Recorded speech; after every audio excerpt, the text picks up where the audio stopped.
आजकाल सोशल मीडियावर एक नाम खूप व्हायरल आहे, ओझेम्पिक. काही लोक त्याला फॅट लॉस इंजेक्शन म्हणतात, काही त्याला सेलिब्रिटी स्लिमिंग सिक्रेट, तर काही जण त्याला ओबेसिटीसाठी मिरॅकल सोल्युशन मानतात. पण ज्या गोष्टीभोवती इतकी हाईप तयार झाली आहे त्याचं रियालिटी समजून घेणं खूप गरजेचं असतं. कारण हेल्थमध्ये शॉर्टकट्स नेहमी सेफ असतातच असं नाही. सगळ्यात आधी एक बेसिक क्लॅरिटी समजून घ्या. ओझेम्पिक मुळात वेट लॉससाठी बनलेलंच नव्हतं. ते डायबिटीज मॅनेजमेंटसाठी डेव्हलप केलं गेलं होतं. पण डॉक्टरला एक गोष्ट नोटीस झाली, हे मेडिसिन घेणाऱ्या पेशंट्सचा वेट पण सिग्निफिकंटली कमी होतोय. तिथून ओबेसिटी मॅनेजमेंटमध्ये याचा वापर सुरू झाला. म्हणजे टेक्निकली हे फॅट बर्नर नाही आहे, हे डायबिटीज ड्रग आहे. आणि त्याचा एक स्ट्रॉंग इफेक्ट म्हणजे अपेटाईट कंट्रोल आणि वेट लॉस. आता याचं मेकॅनिझम समजून घेऊया. आपल्या बॉडीमध्ये नॅचरली एक हार्मोन असतं, GLP-1. जेव्हा आपण खातो तेव्हा गट ब्रेनला सिग्नल पाठवतं, पोट भरलाय, आता थांबा. पण मॉडर्न लाईफस्टाईलमध्ये प्रॉब्लेम कुठे सुरू होते? आजकाल लोक फिजिकल हंगरपेक्षा इमोशनल आणि डोपामाइन ड्रिव्हन हंगरमुळे जास्त खातात. कधी कधी स्ट्रेस इटिंग, कधी बोर्डम इटिंग, कधी क्रेविंग्स. बॉडीला गरज नसते पण ब्रेन रिवॉर्ड शोधत असतो. हळूहळू हा नॅचरल सटायटी सिस्टम वीक होतो. ओझेम्पिक इथे एंट्री घेतं. हे GLP-1 हॉर्मोनचा इफेक्ट आर्टिफिशियली मिमिक करतं. म्हणजे ब्रेनला स्ट्रॉंग सिग्नल जातो की तुमचं पोट भरलं आहे. त्याचबरोबर हे डायजेशन स्लो करतं. खाणं जास्त वेळ पोटात राहतं, त्यामुळे भूक कमी लागते. आता इथे एक खूप इम्पॉर्टंट पॉईंट समजून घ्या. ओझेम्पिक फॅट डायरेक्ट मेल्ट करत नाही. हे मेटाबॉलिझम मॅजिकली बूस्ट करत नाही.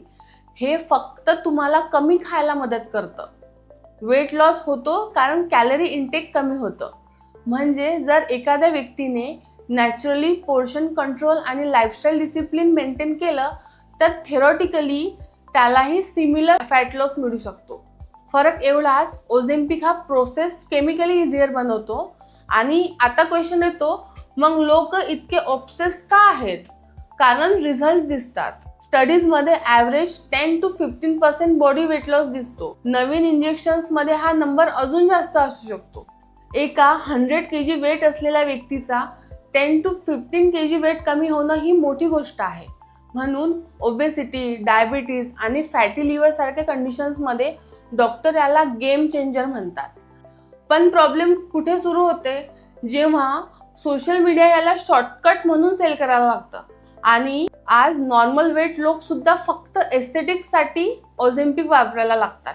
आणि इथेच डार्क रियालिटी सुरू होते. कारण हा क्विक फिक्स माइंडसेट आहे. लोकांना लाईफस्टाईल बदलायचा नाही, पण रिझल्ट इन्स्टंटली हवा आहे. आता साईड इफेक्ट समजून घेऊया.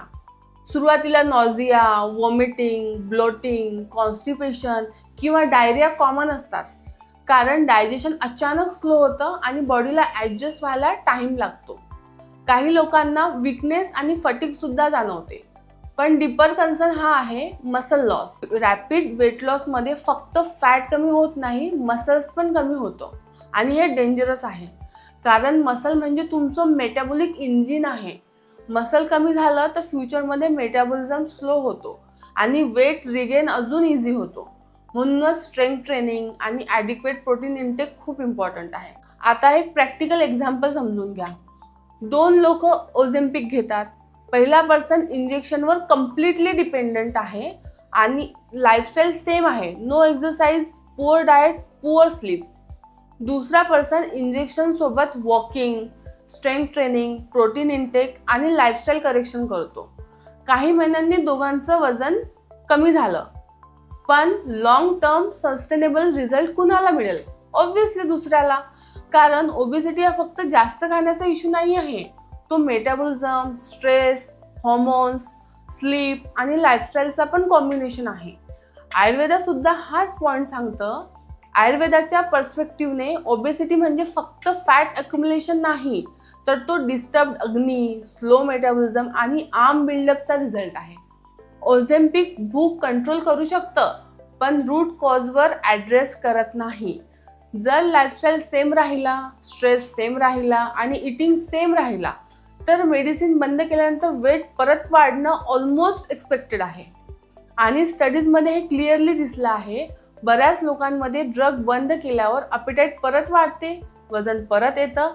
म्हणजे हे क्युअर नाही, तर हे फक्त एक मॅनेजमेंट टूल आहे. आता एक बॅलन्स पर्स्पेक्टिव्ह समजून घ्या.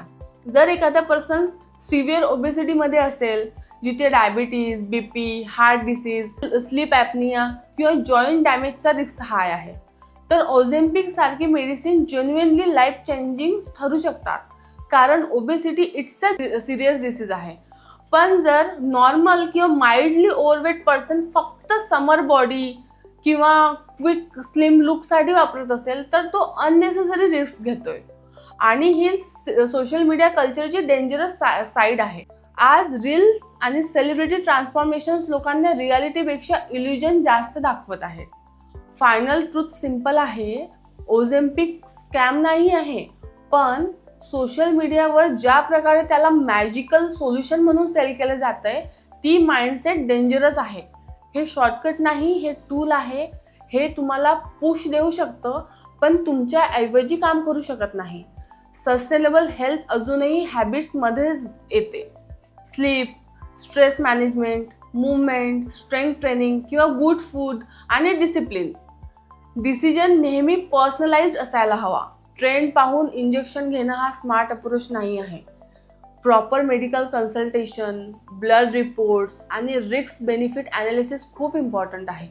शेवटी एक गोष्ट लक्षात ठेवा, टेम्पररी मोटिवेशन इंजेक्शनमधून मिळतं, पण परमनंट ट्रान्सफॉर्मेशन लाईफस्टाईलमधूनच येतं. जर तुम्हाला हा एक्सप्लेनेशन प्रॅक्टिकल आणि युजफुल वाटला असेल, तर व्हिडिओ सेव्ह आणि शेअर करा.